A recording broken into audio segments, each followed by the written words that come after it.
ஒரு மிகச்சிறந்த கனி வந்து கொய்யா.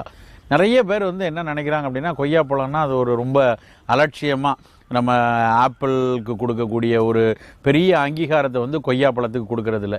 இன்றைக்கும் பார்த்திங்கன்னா கொய்யா பழங்கிறது ஏதோ மார்க்கெட்டுகளில் வந்து கூறு போட்டு விற்கக்கூடிய ஒரு கனியாகத்தான் பார்க்கப்படுது. ஆனால் ஒரு ஆப்பிளுக்கு இருக்கக்கூடிய பயனை காட்டிலும், ஒரு ஆரஞ்சு பழத்துக்கு கிடைக்கக்கூடிய பயனை காட்டிலும் இந்த கொய்யாவுக்கு வந்து அந்த அளவுக்கு மருத்துவ பயன் இருக்குது அப்படிங்கிறது சமீப காலத்தில் உணவியல் கருத்துக்கள்லாம் வந்ததுக்கப்புறம் தான் தெரிய வந்துச்சு.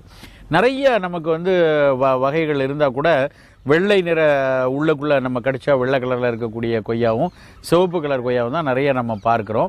அதில் இப்போ நிறைய ஹைப்ரிடைஸ்டு வகைகள்லாம் கொண்டு வந்துட்டாங்க. ஏன்னா கொய்யா பழத்தினுடைய உணவியல் கருத்துக்கள் வந்து வெளியே வர ஆரம்பித்ததுக்கப்புறம் கொய்யா பழத்தில் ஜூஸஸ், நேச்சுரல் ஃப்ரெஷ் ஜூஸஸ் வந்து மிக அதிக அளவில் எக்ஸ்போர்ட் ஆகக்கூடிய அளவில் வந்ததுனால பல ஹைப்ரிட் ரகங்கள்லாம்